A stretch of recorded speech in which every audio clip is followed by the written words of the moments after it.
최현석입니다. 이 집 아내분과 사귀고 있는 사람입니다. 처음 그 말을 들었을 때 나는 잠깐 현실 감각을 잃었다. 내가 일찍 귀가한 건 단지 우연이었고 거실에 낯선 남자가 앉아 있는 것도 충격이었지만 그 남자가 내 아내의 불륜 상대라고 자신을 소개했을 때 나는 그 어떤 분노보다 더한 감정을 느꼈다. 이건 단순한 배신이 아니었다. 이건 계획된 파멸이었다. 사실 애초부터 복수할 생각이었어. 그는 그렇게 말하며 내 눈을 피하지 않고 정면을 응시했다. 나는 침착하게 고개를 끄덕였지만 속에서는 무언가 차갑게 식어갔다. 그날 이후 나는 말없이 움직이기 시작했다. 누군가는 내 반응이 너무 차갑고 조용하다고 생각했을지도 모른다. 하지만 나는 깨달았다. 이런 상황에서 분노하거나 소리치는 건 오히려 감정에 지는 것이다. 나는 그들에게 지지 않기 위해 내 방식대로 무너뜨릴 준비를 시작했다. 그는 내 아내를 이용했다. 단지 나와의 관계 때문에. 학생 시절부터 이어진 질투, 열등감, 그 모든 감정을 증오로 증폭시켜 결국 내 가정을 무너뜨리는 데 사용한 것이다. 그리고 내 아내는 그 덫에 너무 쉽게 걸려들었다. 나와 함께한 시간들, 쌓아온 신뢰, 모든 것을 잊은 채 한 남자의 복수극에 도구처럼 휘말려 버렸다. 그러나 이 이야기는 단순한 복수극이나 불륜이 아니다. 이건 사람이 어디까지 잔인해질 수 있는가에 대한 이야기다. 믿음이 무너질 때 사랑이 어떻게 증오로 변하는지를 보여주는 기록이다. 그리고 무엇보다 진짜 지옥은 배신 이후부터 시작된다는 사실. 그날 이후 나는 그들을 용서하지 않았다. 용서 대신 철저한 정리와 계산을 택했다. 이야기의 끝은 누구도 쉽게 예측하지 못할 것이다. 누가 무너지고 누가 살아남는지 그 결말은 당신의 예상을 훨씬 넘어설 것이다. 이제 그날의 진실로 돌아가 보자. 어떻게 모든 것이 무너졌고 무엇이 그들을 끝없이 파멸로 몰아넣었는지. 나는 단지 말없이 지켜봤을 뿐이다. 하지만 그 침묵은 그 누구보다도 무서운 무기였다. 결말은 여러분의 예상을 완전히 뒤엎을지도 모릅니다. 여러분의 생각은 어떠셨나요? 댓글로 꼭 남겨주세요. 구독과 좋아요도 잊지 마시고 방탐정의 이중 파일과 함께 더 놀랍고 흥미로운 이야기 속으로 떠나봐요. 나는 거실 소파에 앉아 떨리는 손으로 스마트폰 화면을 바라보고 있었다. 남편에게서 메시지가 도착해 있었다. 오늘은 일찍 들어갈게. 7시쯤 도착할 듯. 시계를 보니 이미 6시 35분을 넘기고 있었다. 나는 옆에 누워있던 최현석의 팔을 다급히 흔들었다. 큰일 났어. 남편이 오늘 일찍 온대. 하지만 현석은 전혀 당황한 기색도 없이 오히려 비웃는 듯한 미소를 지었다. 잘 됐잖아. 이제 좀 보여줄 때가 됐지. 늘 허둥지둥 옷을 챙기던 모습은 온데간데 없고 오늘의 현석은 전혀 다른 분위기였다. 곧이어 현관문 열리는 소리가 들렸고 남편에 다녀왔어 하는 목소리가 거실에 울렸다. 나는 피가 확 빠지는 듯한 기분으로 자리에서 일어나려 했지만 현석이 내 손목을 꽉 잡고 제지했다. 앉아 있어. 그의 목소리는 싸늘했고 평소의 다정함과는 전혀 다른 냉기가 서려 있었다. 남편이 거실로 들어왔을 때 우리는 여전히 소파에 나란히 앉아 있었다. 남편은 현석을 보고 잠시 눈썹을 찌푸렸지만 곧 표정을 지운 채 입을 열었다. 수고하셨습니다. 이분은?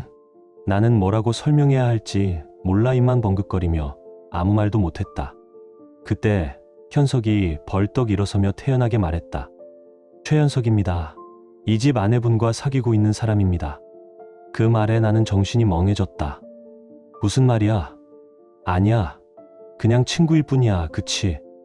나는 다급하게 항변했지만 현석은 차가운 미소로 나를 내려다보며 말했다. 친구! 거짓말 좀 작작해! 미연아! 우리 벌써 반년째 이런 관계잖아! 그의 말에 나는 말문이 막혔다. 그는 이어서 남편을 똑바로 바라보며 말했다. 사실 애초부터 복수할 생각이었어. 복수. 남편의 눈썹이 미세하게 움직였다. 그래, 내 소중한 아내를 빼앗아서 망가뜨리고 싶었지.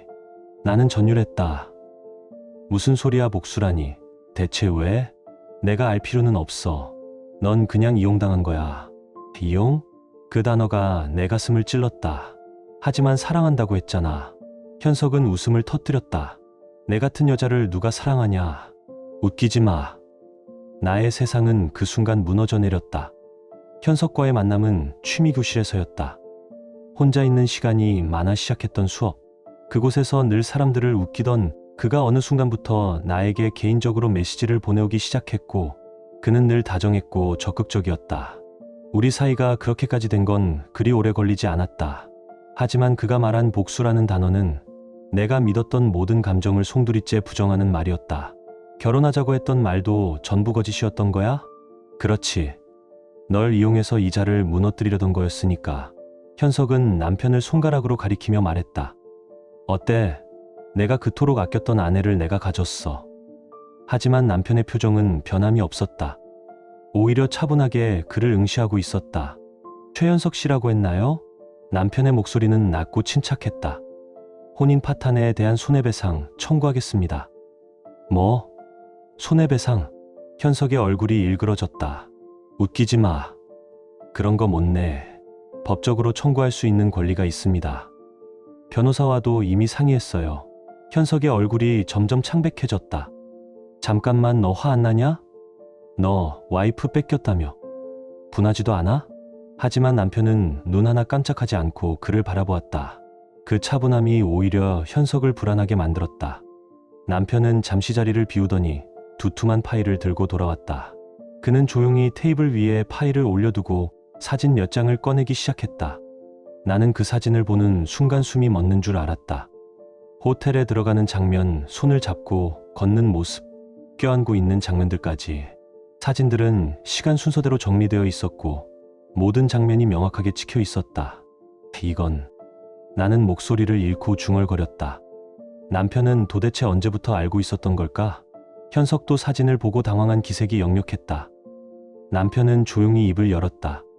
복수라고 했죠. 그런데 꽤 손해가 큰 복수 방식을 택하셨네요. 입꼬리에 희미한 웃음이 스쳤다. 무슨 말이야? 손해배상 청구, 그리고 이건 회사 측에 보고될 내용입니다. 뭐, 회사는 상관없잖아.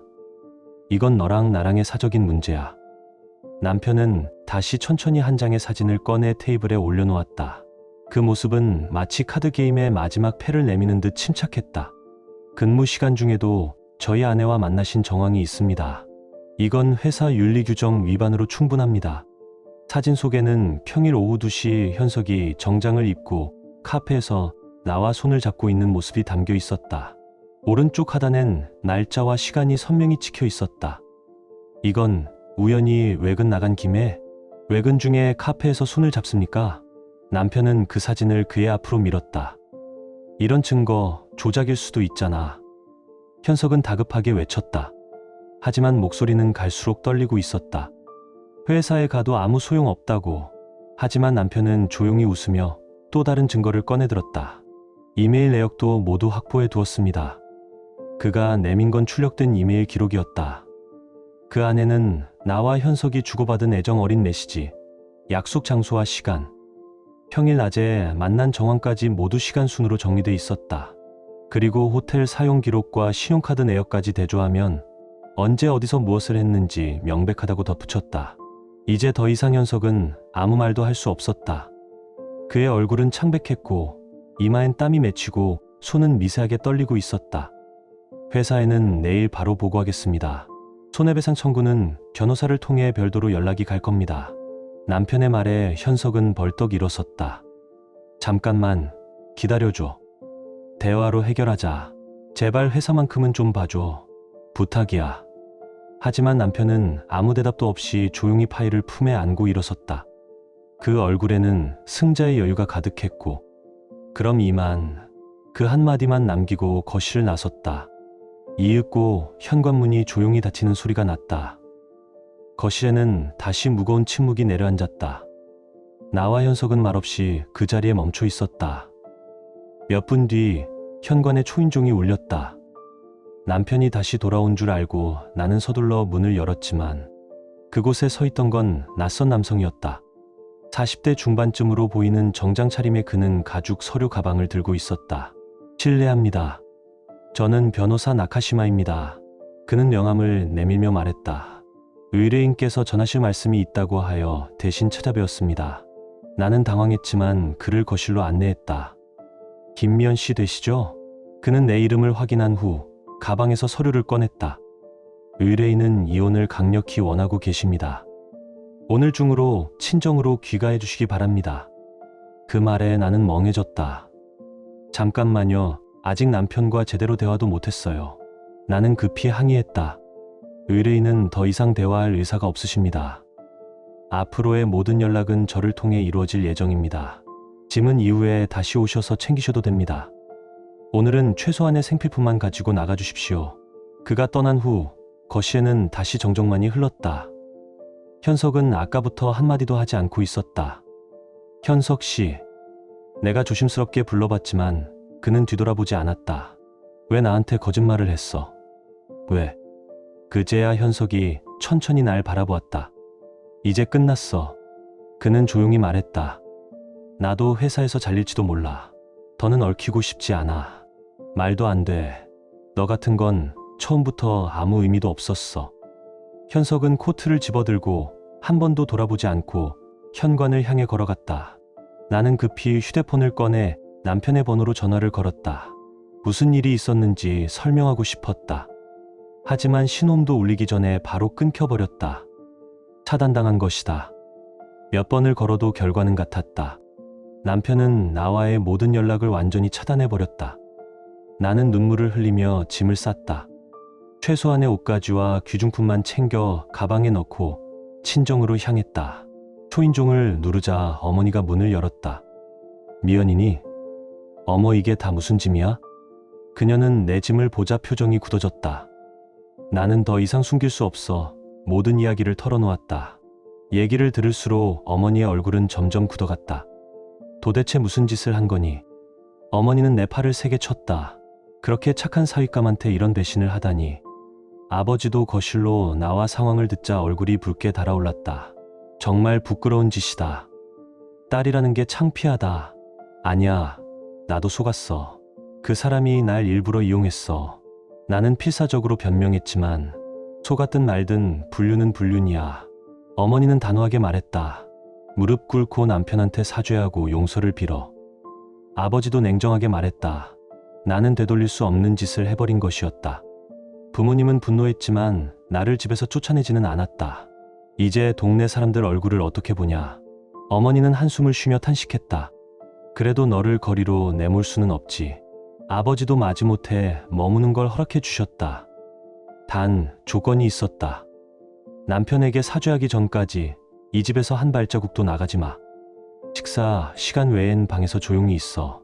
나는 친정집에서 눈치만 보며 지냈다. 며칠 후 남편의 아파트로 찾아가 사죄하려 했지만 인터폰을 눌러도 아무런 응답이 없었다. 경비 씨에 물어보니 이미 이사 가셨습니다. 라는 말이 돌아왔다. 남편은 내가 모르는 사이 주소까지 바꿔버린 것이었다. 그리고 내가 친정에서 지낸 지 일주일쯤 되었을 때 나카시마 변호사에게서 전화가 걸려왔다. 김미연 씨, 남편분과 관련해서 드릴 말씀이 있습니다. 전화를 받은 어머니는 차가운 얼굴로 나에게 수화기를 건넸다. 다음 주 금요일 오후 3시에 사무실로 와주시기 바랍니다. 당사자들을 모아 사실관계를 확인하는 자리입니다. 당사자요? 남편분 최현석 씨, 그리고 김미연 씨입니다. 수화기 너머로 서류 넘기는 소리가 들렸다. 반드시 참석해 주십시오. 불참 시에는 불리한 상황이 발생할 수 있습니다. 나는 떨리는 손으로 전화를 끊었다. 현석까지 마주해야 하다니. 그날 이후 나는 그와 어떤 연락도 주고받지 않았고 앞으로도 그럴 생각은 없었다. 변호사 사무실은 서울 도심 한복판 9층 빌딩 안에 있었다. 묵직한 분위기의 회의실에 들어서자 남편과 나카시마 변호사는 이미 자리에 앉아 있었다. 남편은 나를 쳐다보지도 않았다. 마치 내가 그 공간에 없는 사람인 것처럼. 앉으시죠. 나카시마 변호사가 자리를 권했다. 나는 남편과 마주 앉게 되었지만 그는 단 한 번도 시선을 들지 않은 채 서류만 바라보고 있었다. 몇 분 뒤 회의실 문이 열리고 현석이 들어왔다. 나는 놀라서 숨이 멎을 뻔했다. 그는 완전히 다른 사람처럼 변해 있었다. 볼은 꺼지고 눈 밑에는 깊은 다크서클. 양복은 구겨져 있었고 머리는 정돈되지 않은 채 틀어져 있었다. 예전의 당당함은 흔적조차 없었다. 마치 모든 생기를 잃은 사람처럼 보였다. 최현석 씨, 앉아주세요. 나카시마 변호사의 말에 그는 조용히 내 옆에 앉았지만 내 눈을 단 한 번도 마주치지 않았다. 그럼 사실 확인부터 시작하겠습니다. 변호사는 두툼한 파일을 테이블 위에 올렸다. 우선 이 사진들을 확인해 주시죠. 꺼내진 사진은 나와 현석의 불륜 증거였다. 호텔에 들어가는 모습, 손을 잡고 걷는 장면, 심지어 입을 맞추는 장면까지 시간 순으로 정리된 수많은 사진이 테이블 위에 펼쳐졌다. 나는 얼굴이 화끈 달아올라 고개를 숙일 수밖에 없었다. 이렇게까지 많은 증거가 있었던 거야. 이건 3월 15일 시내 H호텔 앞 사진입니다. 그리고 이건 4월 20일 공원에서의 모습이죠. 사진이 하나씩 제시될 때마다 나는 아무런 반박도 할 수 없었다. 모두 명백한 증거들이었다. 도망칠 구석도 없었다. 최현석 씨, 이 사진들에 대해 아시는 바 있으십니까? 변호사가 묻자 현석은 고개를 작게 끄덕였다. 네, 맞습니다. 그의 목소리는 쉰 듯 작고 힘이 없었다. 김미연 씨는요? 나도 고개를 끄덕일 수밖에 없었다. 네, 맞습니다. 남편은 여전히 한 번도 내 눈을 마주치지 않았다. 그 냉담함이 오히려 더 가슴을 조여왔다. 다음은 이메일 기록입니다. 변호사는 또 다른 서류를 꺼냈다. 이건 두 분이 주고받은 메일입니다. 출력된 이메일에는 사랑해요, 빨리 보고 싶어요 같은 말들이 적혀 있었다. 지금 와서 보면 그 모든 말들이 부끄럽고 어리석기만 했다. 변호사는 이어 호텔 이용 내역, 카드 사용 기록까지 모두 제시했다. 이 증거들에 이의는 없으시죠? 나는 입을 꾹 다문 채 고개를 끄덕였다. 현석도 마찬가지였다. 그렇다면 불륜 사실을 인정하시는 거죠? 네, 인정합니다. 저도요. 맞습니다. 그제야 남편이 처음으로 고개를 들었다. 그 눈빛에는 분노가 아닌 깊은 실망이 담겨 있었다. 나는 그 시선을 견딜 수 없어 다시 고개를 떨궜다. 그럼 이어서 손해배상 청구와 관련된 내용을 설명드리겠습니다. 변호사는 새로운 문서를 꺼냈다. 나는 자리에서 일어나 남편 앞에 무릎을 꿇었다. 정말 죄송합니다. 내 목소리는 떨리고 있었다. 현석도 서둘러 일어나 고개를 깊이 숙였다. 죄송합니다. 그러나 내 표정은 단 하나도 바뀌지 않았다. 마치 돌로 조각된 조각상을 마주하는 것처럼 차디찼다. 두 분, 다시 앉아주시죠. 나카시마 변호사는 냉정하게 말했다. 먼저 김미연 씨에게는 위자료로 5천만 원을 청구합니다. 서류를 읽는 그의 목소리는 흔들림 없었다. 또한 재산 분할은 일절 없이 이혼 절차를 진행하겠습니다. 잠깐만요. 그런 큰 돈, 전 도저히 못 내요. 미연은 당황해 소리를 질렀다. 최현석 씨에게도 동일한 5천만 원의 위자료가 청구됩니다. 현석의 얼굴이 하얗게 질렸다. 5천이라뇨? 제 연봉으로는 도저히 불가능합니다. 월급이 고작 250만 원인데요. 나는 천천히 얼굴을 들고 그를 바라봤다. 그럼 뭘 하실 건데요? 내 목소리는 낮고 단호했다. 현석은 그 말에 완전히 기가 죽은 표정이었다. 참, 회사는 어떻게 됐죠? 나는 일부러 묻는 듯한 어조로 말을 던졌다. 그의 얼굴은 더 창백해졌다. 의뢰인께서 최현석 씨의 회사 측에도 연락을 드렸습니다. 나카시마 변호사가 덧붙였다. 근무 시간 중 부적절한 만남에 대한 정식 보고였습니다. 현석의 어깨가 부르르 떨렸다. 왜 그런 일까지? 당연한 결과입니다. 나는 냉랭하게 말했다. 현석은 머리를 감싸 쥐었다. 끝났어. 내 인생 다 끝났어. 최현석 씨, 현재 어떤 조치를 받으셨습니까? 영업부에서 총무팀으로 강등당했고 그의 목소리는 거의 들리지 않았다. 사실상 퇴출 대상이 된 부서로 옮겨졌습니다. 월급도 3분의 2로 줄었어요. 나는 그 말을 들으며 스스로도 소름이 끼쳤다. 내가 선택한 복수는 여기까지 무자비할 필요가 있었을까? 하지만 그들에겐 그것이 마땅한 대가였다. 이런 상황이라면 위자료는 절대 못 갚아요. 현석은 거의 애원하듯 말했다. 그건 최현석 씨의 문제입니다. 나는 담담히 대답했다. 김미연 씨도 마찬가지입니다. 나카시마 변호사는 그녀를 바라보며 덧붙였다. 5천만 원은 반드시 납부하셔야 합니다. 잠깐만요. 전 그냥 이용당한 거예요. 전 속았다고요. 미연은 거의 울부짖듯 말했다. 부탁이에요. 제발 용서해줘요. 눈물이 그녀의 뺨을 타고 흘렀지만 나는 동요하지 않았다. 그런 거 상관없어. 내 목소리는 감정을 완전히 지운 톤이었다. 속았든 뭐든 불륜은 불륜이야. 내가 책임져. 나는 마지막으로 그녀의 눈을 바라봤다.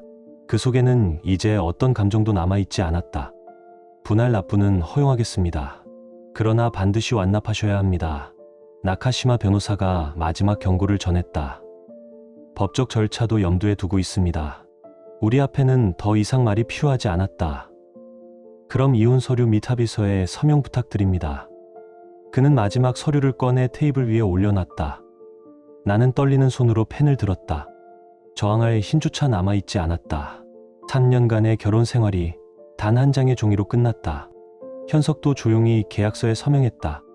이제 절차는 모두 마무리되었습니다. 서류는 정리되었고 모든 것이 끝났다. 결국 미연은 매달 50만 원, 현석도 50만 원씩 총 8년간 분할 납부를 시작했고 부족한 200만 원은 마지막 해에 일시불로 납부하기로 했다. 변호사 사무실을 나서자 무거운 침묵 속에 현석과 엘리베이터에 올랐다. 현석 씨, 왜 하필 나였어요? 그는 잠시 침묵하더니 낮게 말했다. 너희 남편과 나는 예전부터 얽힌 게 있었어. 회사 일로도 개인적으로도. 그래서 날 이용한 거군요. 그래. 그 사람한테 당한 굴욕을 어떻게든 되갚고 싶었거든. 현석은 고개를 떨군 채 말을 이었다. 작년 프레젠테이션 때 내 남편 앞에서 제대로 망신당했지. 대학교 때부터 그는 항상 날 내려다봤고 나는 늘 뒤처졌어. 나는 싸늘하게 말했다. 그래서 그 분노의 대가로 나를 쓴 거예요? 너는 걔한테 가장 소중한 사람이었으니까. 정말 비겁하네요. 맞아. 비겁하고 어리석었어. 내가 떨리는 목소리로 말했다. 나는 남편도, 집도, 미래도 잃었어요. 나도 마찬가지야. 회사도 잃었고 이제 빚만 남았지. 나는 그를 외면한 채 중얼거렸다. 자업자득이네요. 현석은 말없이 빌딩 밖으로 걸어 나갔다. 이걸로 우리 진짜 끝인 거죠? 그는 걸음을 멈췄지만 끝내 고개조차 돌리지 않았다. 그래, 완전히 끝이야. 그 말만 남긴 채 그는 사람들 속으로 사라졌다. 나는 홀로 그 자리에 남았다. 현석의 왜곡된 복수극에 휘말려 모든 것을 잃었다. 그저 이용당했을 뿐이지만 결국 불륜은 내가 선택한 일이었다. 이제 나를 구해줄 사람은 아무도 없다. 앞으로 이어질 속죄의 날들을 생각하면 절망감만이 밀려왔다. 1개월 후 현석에게서 메시지가 도착했다. 미연 씨, 잠깐 이야기할 수 있을까요? 예전의 거만함은 전혀 느껴지지 않았다. 나는 잠시 망설였지만 결국 근처 카페에서 만나기로 했다. 먼저 도착해 있던 그는 완전히 다른 사람이 되어 있었다. 현석 씨. 내 말에도 그는 허공만 바라봤다. 회사, 잘렸어. 정확히는 해고지. 목소리는 떨리고 눈빛은 텅 비어 있었다. 그 당당하던 모습은 온데간데 없었다. 그래서요? 나는 차갑게 물었다. 결국 자업자득이잖아요. 현석은 고개를 떨군 채 중얼거렸다. 처음엔 버텨보려고 했어. 상사한테 사정도 하고 팀도 옮겼는데 내 남편이 회사에 계속 항의했더라고. 불륜한 직원을 두는 게 말이 되냐고. 회사도 더는 날 감싸지 못했지. 그의 손이 떨리고 있었다. 그래서 이제 어떻게 할 건데요? 내 질문에 그는 대답하지 않고 식은 커피만 바라봤다. 됐어요. 나는 일어서려 했지만 그가 다시 입을 열었다. 우리 집에도 연락이 갔어. 변호사 쪽에서 위자료랑 불륜건으로. 그의 얼굴엔 절망이 가득했다. 가족 회의까지 열렸고 난 완전히 매장됐지. 수치스럽다. 집안의 치욕이다. 부모님 지원도 끊겼어. 지금까지 부모님한테 돈을 받았던 거예요? 한 달에 100만 원. 그게 없으면 생활이 안 됐거든. 나는 실수가 나올 뻔했다. 이런 사람에게 내가 속았단 말이야? 너희 남편 정말 무서운 사람이야. 내 인생을 박살냈어. 그건 당신이 자초한 일이죠. 비웃음이라 착각하고 프레젠테이션 한 번 실패한 걸로 복수를 다짐하다니. 현석은 갑자기 목소리를 높였다. 그것뿐이 아니야. 너희 남편이랑 난 같은 과 동기였어. 항상 비교당했고 난 투명인간처럼 살았어. 잔을 움켜쥔 그의 손이 떨렸다. 그게 싫었어. 증오했어. 그 말을 들은 나는 더 이상 참지 못했다. 그 열등감 때문에 날 휘말리게 한 거군요. 그건 복수가 아니라 그냥 당신의 콤플렉스일 뿐이에요. 현석은 아무 말도 하지 못한 채 고개만 숙이고 있었다. 다시는 연락하지 마세요. 나는 자리를 떴다. 가게 문 앞에서 잠시 뒤돌아보니 그는 여전히 고개를 들지 못한 채 앉아 있었다. 남편의 복수는 그를 사회적으로 완전히 지워버렸다. 그리고 나도 같은 끝을 향해 걸어가고 있었다. 3개월 후 현석은 해고된 후 오피스텔에서도 쫓겨났다고 들었다. 수입이 끊겨 월세를 내지 못했기 때문일 것이다. 지금 그는 어디서 뭘 하며 지내는지 나도 모른다. 그리고 더 이상 알고 싶지도 않았다. 이젠 내 삶을 버텨내는 것만으로도 벅찼다. 어느 날 나카지마 변호사에게서 전화가 왔다. 위자료 납입건에 대해 이야기 나누고 싶습니다. 간단한 설명이 끝난 후 나는 조심스레 현석의 상황을 물었다. 현석 씨 쪽은 매달 정기적으로 이체되고 있습니다. 대리운전이나 일용직을 전전하며 벌고 있는 것 같네요. 어디서 무슨 일을 하는지는 알 수 없지만 약속은 지키고 있는 모양이었다. 미연 씨 쪽은 어떠신가요? 최근에 일은 좀 구하셨는지. 나카지마 변호사의 질문에 나는 지금의 상황을 차분히 이야기했다. 남편과 공동 명의로 되어 있던 아파트에서 쫓겨난 나는 친정으로 돌아갔다. 처음에는 어쩔 수 없다는 듯 받아줬지만 시간이 지날수록 부모님의 태도는 점점 냉담해졌다. 이웃과 친척들의 시선이 날카로워지자 부모님도 나를 책망하기 시작했다. 맞은편 아주머니가 그러더라. 따님 이혼하셨다면서요? 하고 비꼬듯 말하더구나. 어머니는 매일같이 그런 말을 내게 쏟아냈다. 친척 모임에서는 미연이는 요즘 어떻게 지내?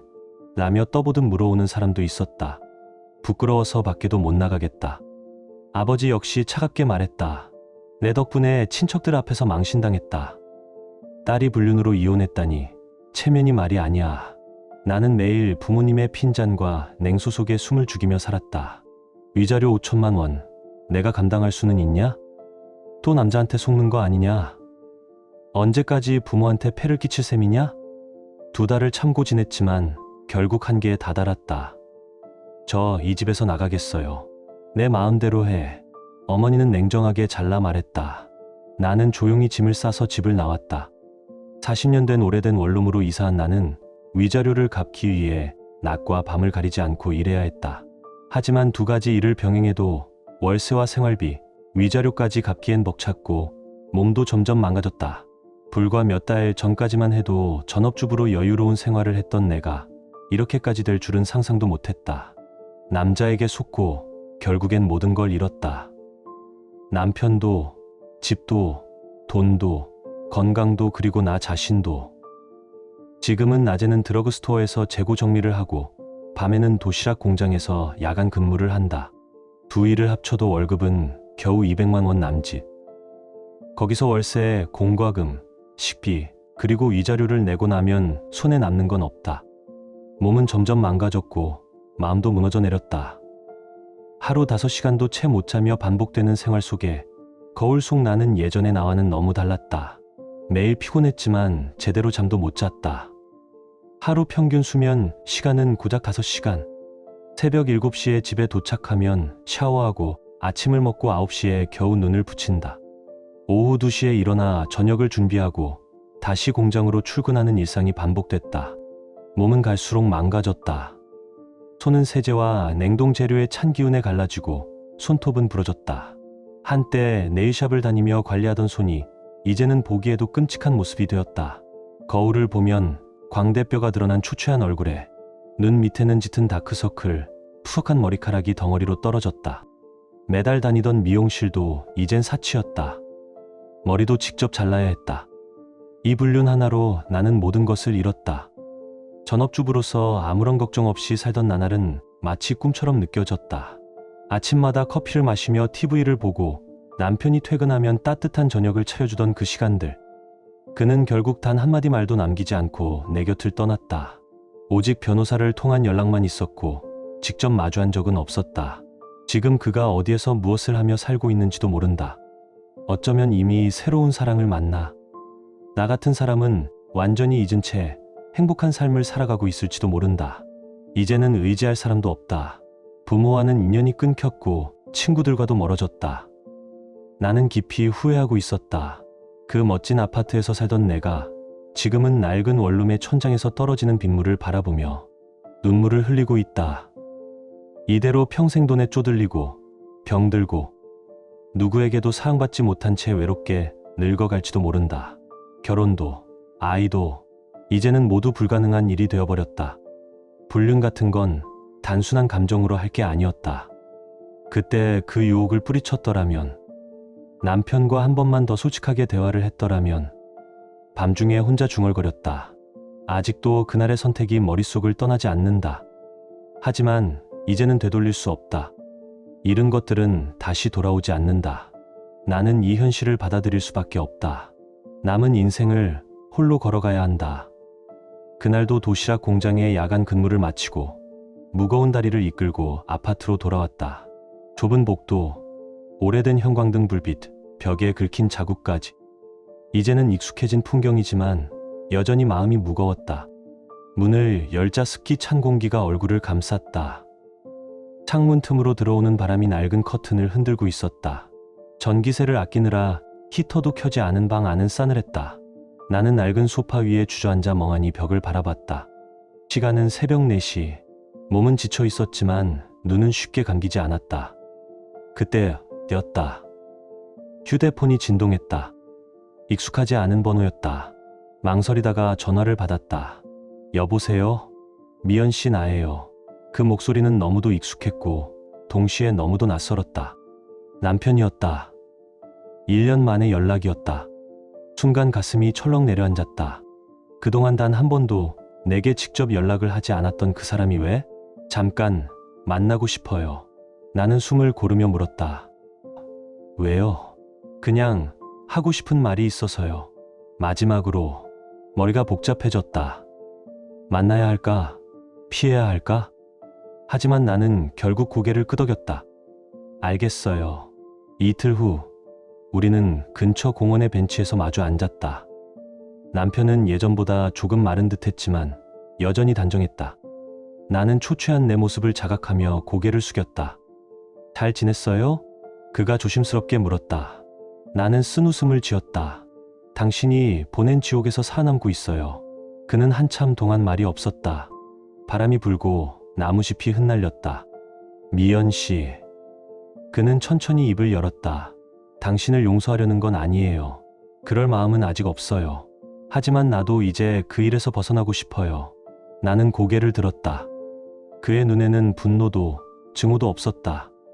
오직 깊은 피로와 공허함만이 남아 있었다. 그 사람 현석. 결국 실종 처리됐대요. 뭐라고요? 집도, 직장도, 가족도 다 끊기고 결국 어디론가 사라졌다고 하더군요. 당신과 얽힌 마지막 흔적도 이제는 사라진 셈이죠. 나는 얼어붙은 듯 말이 나오지 않았다. 현석 그 남자는 끝내 책임도 후회도 남기지 않은 채 사라졌다. 그 사람을 미워한 것처럼 당신도 많이 미워했어요. 하지만 이젠 서로에게서 완전히 놓아줘야 할 때 같아요. 더 이상 원망하고 미워하면서 살아가기엔 우리 인생은 너무 길어요. 그의 말은 차분했고 담담했다. 나는 가슴이 조여오는 것을 느꼈다. 당신 이젠 괜찮아요? 그는 고개를 끄덕였다. 당신과 있던 시간도 떠나던 순간도 후회는 없어요. 다만 우린 이미 너무 멀리 왔을 뿐이에요. 나는 눈물을 참으려 했었지만 결국 한 줄기 눈물이 볼을 타고 흘러내렸다. 미안해요 정말. 그 말 지금은 나보다 당신 자신에게 하는 말 같네요.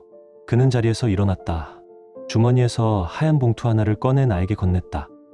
이건 당신이 마지막으로 내게 보낸 사과의 편지. 그날 이후 수없이 읽었어요. 나는 떨리는 손으로 봉투를 받았다. 잘 살아요. 미연 씨. 이젠 누구도 탓하지 말고 스스로를 용서하고 조금씩이라도 나아가요. 그는 마지막 미소를 지었다. 그리고 천천히 등을 돌려 걸어갔다. 나는 그 뒷모습을 한참 동안 바라봤다. 그날 밤 나는 처음으로 깊은 잠에 빠졌다. 그동안 머리를 짓눌렀던 죄책감과 분노, 슬픔이 조금씩 녹아내리는 듯했다. 다음 날 아침 나는 햇살이 비추는 창가에 앉아 조용히 커피를 마셨다. 아주 오래전 남편과 함께 아침을 맞이하던 그때처럼 삶은 여전히 고되고 힘들지만 이제는 나를 용서하는 길을 걷기로 했다. 사랑도, 결혼도, 아이도 모두 불가능하다고 생각했지만 어쩌면 진심으로 살아가려는 마음만은 새롭게 시작할 수 있을지도 모른다. 지금은 그저 오늘 하루를 잘 살아내는 것, 그것만으로도 충분했다. 지금 당신의 마음은 어떤가요? 이야기를 읽으며 떠오른 감정이나 생각이 있다면 댓글로 나눠주세요. 당신의 진심 어린 한마디가 누군가에겐 큰 위로가 될 수 있습니다. 이 짧은 이야기 속에 작은 온기나 잊고 지낸 감정 하나라도 담겨 있었다면 그것만으로 이 이야기는 충분히 의미 있는 시간이었을 거예요. 좋아요와 구독 그리고 공유는 이런 따뜻한 이야기가 더 많은 사람의 하루에 조용히 스며들 수 있는 힘이 됩니다. 함께 해주셔서 고맙습니다. 당신의 하루에도 조용한 평안과 따뜻한 사람이 함께하길 진심으로 바랍니다.